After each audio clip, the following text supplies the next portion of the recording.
सो इस क्लास में हम डिस्कस करेंगे that is about the CBI. CBI का नाम आपने सुना होगा कि इस केस में, पर्टिकुलर केस में सीबीआई जांच की मांग की। तो सीबीआई वर्ड का तो आपने कई बार सुना होगा। तो सीबीआई की फुल फॉर्म होती है that is central Bureau of investigation. इतना तो पता चल रहा है कि कुछ ना कुछ सेंट्रल गवर्नमेंट की एजेंसी है, यहाँ तक क्लियर है। तो सीबीआई और एक मैंने आपको बताया था टर्म दैट इज एनआईए, दोनों के बीच में डिफरेंस क्या है। तो जो सीबीआई है ना, सेंट्रल ब्यूरो ऑफ इन्वेस्टिगेशन, ये किस में काम करती है? ये इसका जो मेन मोटिव है, ये करप्शन को कंट्रोल करती है ऑल ओवर कंट्री के अंदर, इकोनॉमिक अफेयर को देखती है।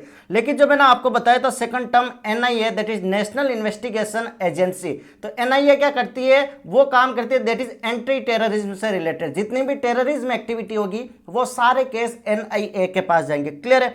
अब चलते नेक्स्ट पॉइंट, कह रहा है कि केंद्रीय अन्वेषण ब्यूरो की स्थापना 1963 में हुई थी, 1963, और यह गृह मंत्रालय के एक प्रस्ताव द्वारा की गई 1963, और इसमें एक संतानम कमेटी का रिकमेंडेशन था 1962 से 1964। आपको नेक्स्ट स्लाइड में यह चीज मिल जाएगी। क्लियर है? अब कह रहा है कि केंद्रीय अन्वेषण ब्यूरो सीबीआई भारत की प्रमुख जांच एजेंसी है। Main most important investigation of our country is that is CBI, Central Bureau of Investigation. ये देखो यहाँ पर आ गया, recommendation by Santhanam committee on prevention of corruption, भ्रष्टाचार को रोकने के लिए ये बनाई गई एजेंसी है। क्लियर है? अब कह रहा है कि CBI is not a statutory body but derived power from investigation from Delhi special police establishment act 1946। ये बहुत इंपॉर्टेंट है। Delhi special police establishment act 1946 से इसको स्पेशल पावर मिलती है। यहां तक कोई क्लियर डाउट है? ओके। अब हम चलते हैं that is type of case handle bye CBI. CBI कौन कौन से केस को हैंडल करता है? फर्स्ट आता है दैट इज एंटी करप्शन। जो भी गवर्नमेंट एम्प्लॉय है, सेंट्रल गवर्नमेंट के जितने भी एम्प्लॉय है, अगर वो कोई भ्रष्टाचार करते हैं, कुछ भी करप्शन करते हैं, तो उस केस में सीबीआई वहां पर जांच करेगी। क्लियर है? स्टेट की अलग होती है that is SCB crime branch. Clear है? वैसे ही सेंट्रल गवर्नमेंट की है that is CBI. Okay. Second आता है that is economic related case. Economic related case कौन से सर? इकोनॉमिक रिलेटेड केस मतलब कोई फेक करेंसी इधर उधर कर रहा है, कोई बड़ा घोटाला हो गया, साइबर क्राइम हो गए, कोई भी बड़े बड़े घोटाले हो गए इकोनॉमिक रिलेटेड, तो उन सारे केस को सीबीआई हैंडल करती है।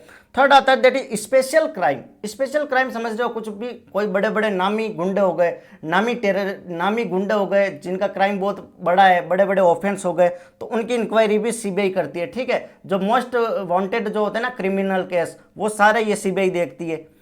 आईपीसी, इंडियन पेनल कोड के अंदर जितने भी आएंगे। अब आता है दैट इज सीओ मोटो क्राइम। सीओ मोटो क्राइम मतलब यूनियन टेरिटरी जितनी भी है वहां पर सीबीआई इंक्वायरी कर सकती है, पर गाइडेंस परमिशन किसकी मिलेगी? सेंट्रल गवर्नमेंट से। क्लियर है? किससे मिलेगी? सेंट्रल गवर्नमेंट से।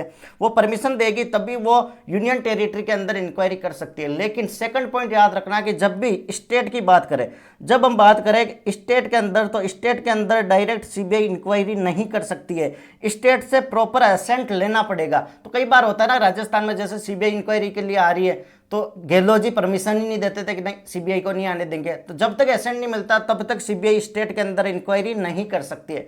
लेकिन अगर सुप्रीम कोर्ट या हाई कोर्ट परमिशन दे दे कि सीबीआई जांच होगी इसकी, तो कोई स्टेट की कॉन्सेंट परमिशन लेना जरूरी नहीं है। और ये सीवीसी, सेंट्रल विजिलेंस जो कमीशन है, उसके अंडर में काम करती है। ठीक है? सीबीआई उनकी देखरेख, उनकी निगरानी में काम करती है, मतलब सीवीसी के कंट्रोल में आती है। और ये देखो, संतानम कमेटी ने रिकमेंड किया था 1960 टू 1964 की करप्शन के लिए कमेटी का होना जरूरी है, तो इसको तो अपन ने डिस्कस कर लिया। अब आता है that is next slide, establishment of CBI. तो सीबीआई कोई 1963 अभी से नहीं बनी, 1941।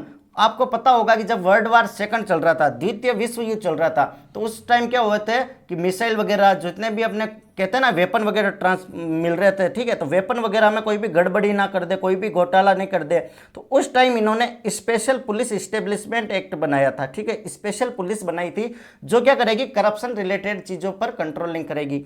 इसके बाद दिल्ली स्पेशल पुलिस एस्टेब्लिशमेंट 1946 बना, इसी से अपने को सीबीआई को स्पेशल पावर दे दी। ठीक है? दिल्ली एस्टेब्लिशमेंट पुलिस जो है ना, दिल्ली स्पेशल पुलिस एस्टेब्लिशमेंट 1946, यह सीबीआई को एक स्पेशल पावर देती है। इसके बाद क्या हुआ? संथानम जो कमेटी थी उसका रिकमेंडेशन पर 1963 में स्पेशली एक सीबीआई बन गई, और जो डीएसपी थी 1946, इसको इसी के अंदर मर्ज कर दिया। अब एक चीज और ध्यान रखना, सीबीआई से रिलेटेड एक चीज और ध्यान रखना कि पहले तो इसका कार्यकाल 2 साल का ही होता था। कितना? 2 साल का, सीवीसी 2003 के अंडर में। लेकिन 2021 डीएसपी को डीएसपी को जब इम्प्रूव किया 2021 में 2 साल से बढ़ाकर कितना कर दिया, 5 ईयर, टोटल 5 ईयर कर दिया। दैट इज सीबीआई का जो मेन हेड होगा, जो main director general of police होगा, डीजीपी जो भी होगा, जो इसका मेन ऑफिसर होगा, और इसकी कमेटी बना दी कि भाई 3 मेंबर कमेटी होगी।